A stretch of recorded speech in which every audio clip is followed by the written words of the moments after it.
You know what else is interesting is all of these wonders of the world, the pyramids, Stonehenge, Machu Picchu, these are all on fault lines. All of those are on top of fault lines. And a crack in the crust that would allow energy to come out. All of these places Exist in that belt. Yes. It's too coincidental to be coincidence. Did you know that there's an energy grid connecting all the major pyramids, sacred sites, ancient temples, stone circles, churches, and holy mountains? These places are not randomly placed, but are believed to be intricately connected, forming a global network of energetic hotspots. This hidden lattice is thought to channel Earth's energies, linking sites of profound spiritual and historical significance across the globe. Let's take a moment to visualize this concept with an excerpt from Hugh Newman's presentation. That goes way back several hundred, potentially thousands of years, with this idea that the Earth has a geometrical nature and that the ancients understood this and would place sites all around the planet connected up into a massive geomantic system. As Newman illustrates, geomancy reveals a sophisticated understanding that our ancestors had of the planet's energy lines, ley lines that crisscross the globe, connecting monuments and sacred sites across different civilizations. Sacred geometry is not just a method of construction. It's an ancient metaphysical art that maps the invisible patterns underlying our physical world. It governs the way energy flows, mirroring the proportions and forms seen in nature. From nautilus shells to the vast reaches of the cosmos, ancient constructions like the pyramids of Giza, Stonehenge, and the Nazca lines employ geometric ratios that reflect this profound understanding, suggesting these structures were designed to align with cosmic forces, thus enhancing the spiritual and terrestrial connectivity of the sites. The use of precise angles, symmetrical patterns, and strategic orientations in these edifices illustrates a deliberate act to bridge the Earth to the heavens, channeling cosmic energies to sanctify the Earth below. The concept of ley lines was first popularized by Alfred Watkins, who theorized that these straight paths across the landscape were ancient trade routes. However, deeper exploration into geomantic practices reveals that ley lines may carry more than just footfalls. They could be conduits of cosmic energy, aligning various monuments and natural landforms into a coherent, energetic network. These ley lines are often found intersecting at significant ancient sites, and are believed to serve as spiritual highways that facilitate the flow of energy across the Earth, influencing everything from the fertility of the land to the spiritual experiences of the people living upon them. Earth circles represent a global network of ley lines that form great circles around the planet, intersecting at key geographical and historical points. These alignments are thought to represent ancient knowledge of the world as a connected whole, where lines on the Earth mirror stars in the sky. This understanding points to a sophisticated global geomantic system that interconnected distant civilizations through shared celestial knowledge and earthly placements. The Great Pyramid of Giza's placement reveals much more about ancient geomantic networks. Newman's analysis highlights its global significance. The most famous example really is the Great Pyramid, and it's thought now that the original prime meridian of the Earth was not through Greenwich, obviously, but it was actually through the Great Pyramid at Giza.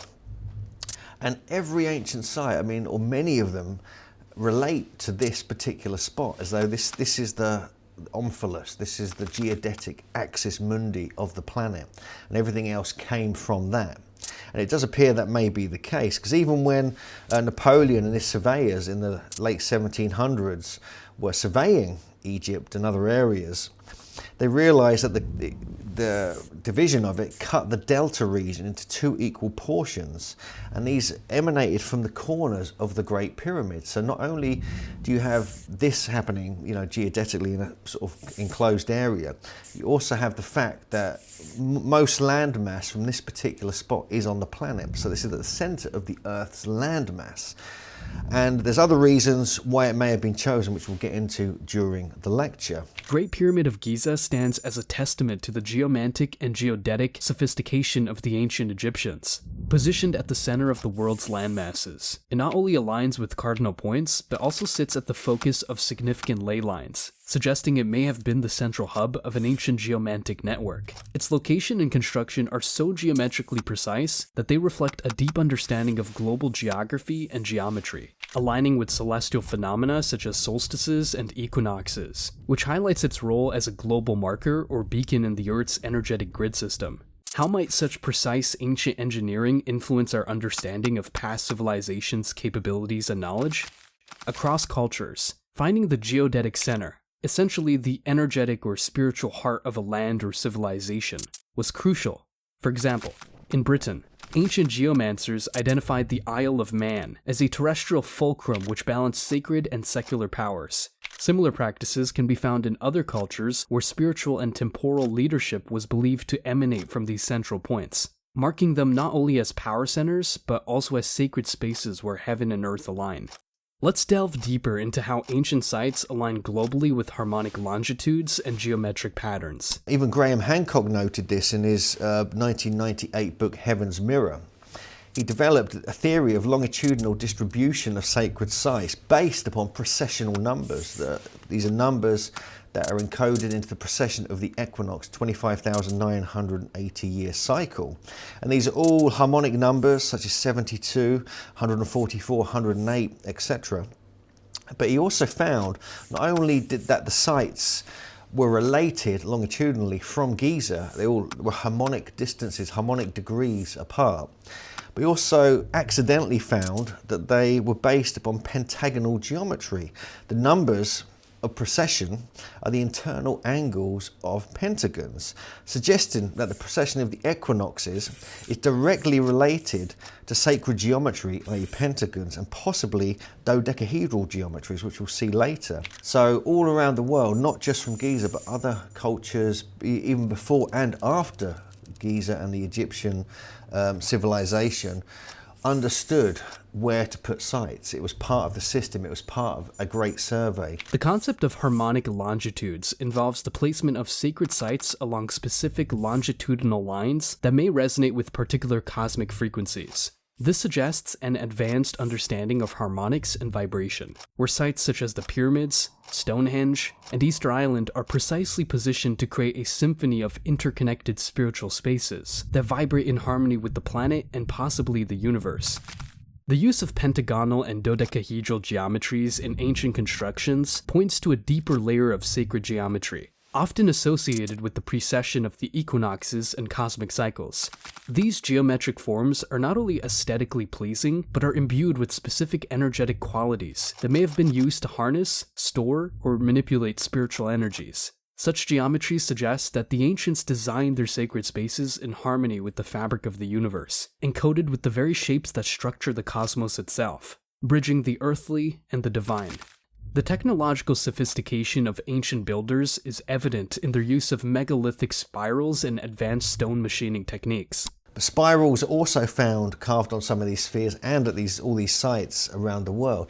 This is the exact way that telluric magnetic currents of the magnetic field form and move within the landscape and get trapped and manipulated within these ancient megalithic sites. The presence of spiral motifs at ancient sites across the globe, from the windswept plains of Newgrange in Ireland to the desolate deserts of the American Southwest, speaks to a universal symbol deeply embedded in human consciousness. These spirals are not merely decorative, they hold profound geomantic significance, representing the dynamic flow of energy through the earth and the cosmos.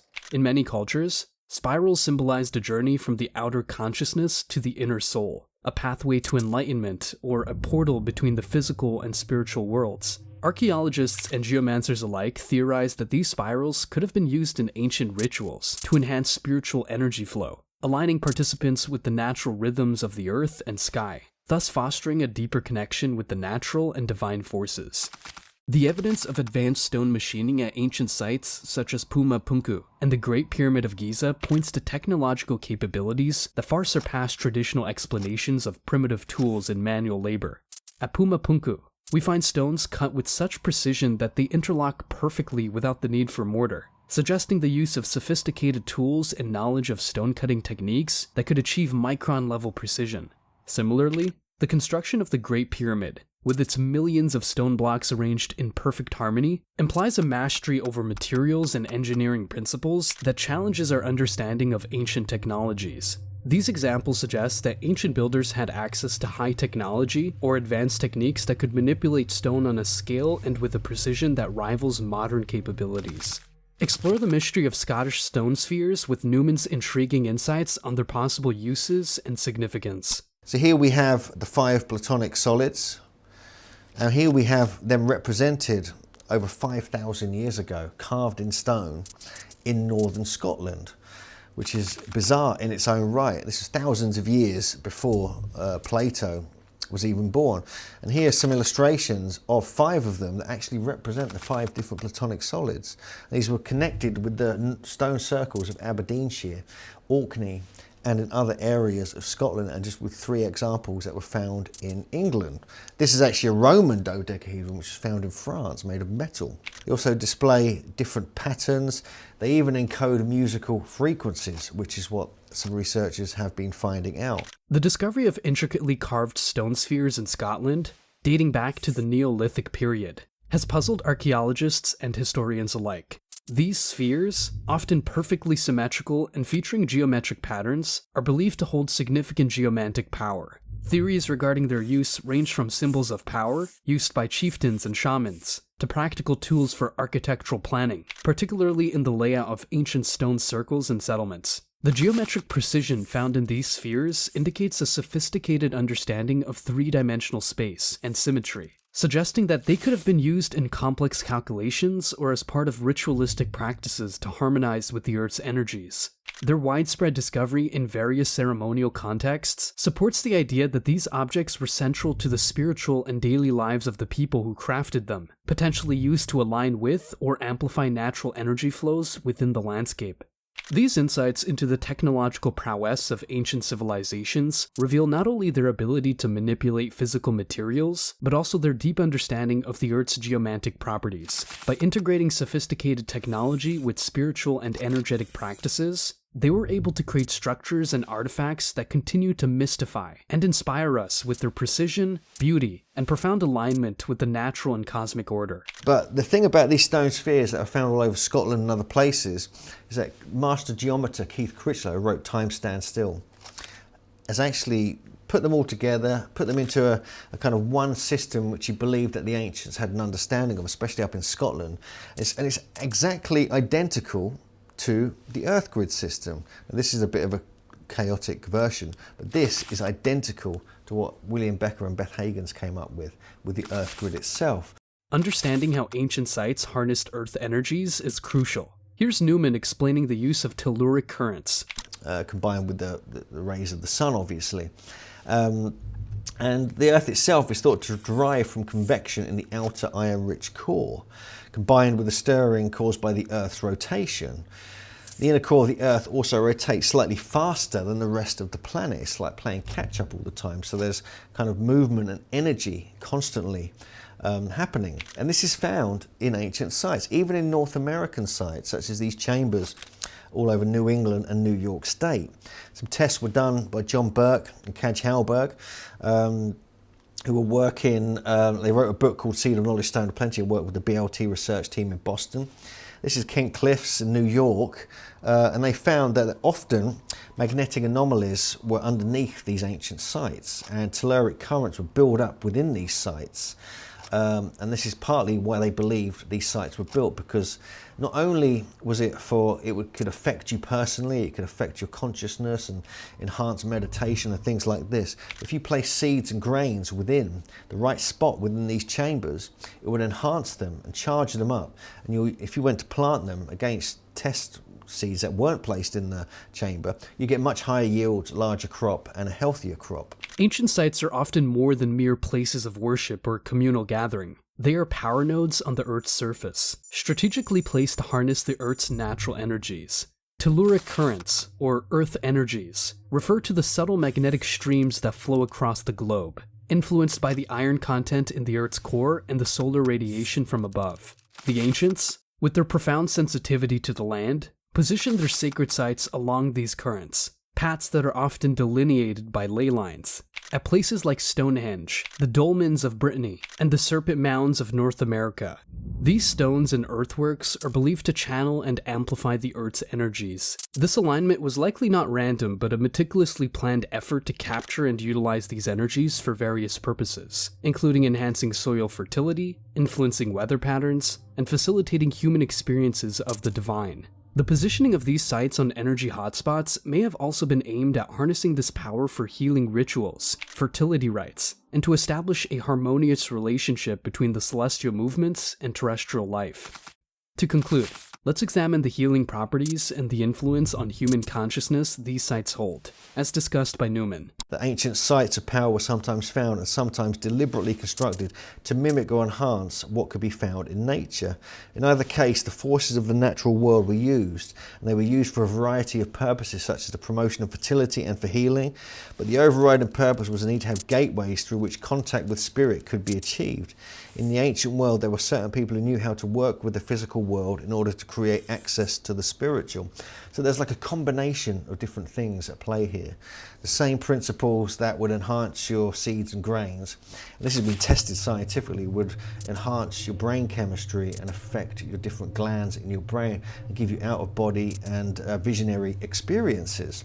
The potential healing properties of ancient sites are rooted in their intricate relationship with Earth energies and human consciousness. Many of these sites are located in areas where the Earth's magnetic fields exhibit anomalies or particularly strong intensities, such as Sedona's Red Rocks or the Healing Springs of Bath. These magnetic anomalies are thought to have psychoactive effects that can alter human consciousness, facilitating deeper meditative states, enhancing well-being, and promoting healing. Further, the geometric alignments and the specific materials used in the construction of these sites, often large monoliths containing high amounts of quartz or other piezoelectric materials, might act as amplifiers for these energies. When subjected to the mechanical stress of the Earth's vibrations or the touch of human hands, these stones could generate an electrical charge that interacts with the human biofield, potentially aiding in physical and emotional healing.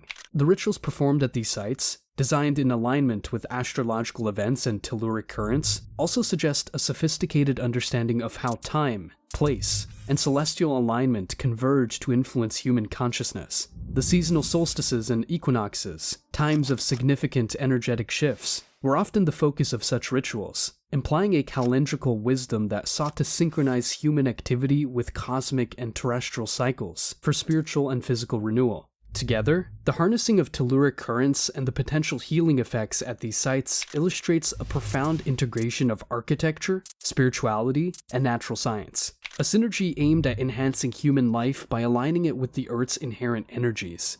This ancient wisdom, when revisited with a modern understanding, offers intriguing possibilities for enhancing our approaches to health, spirituality, and our relationship with the environment.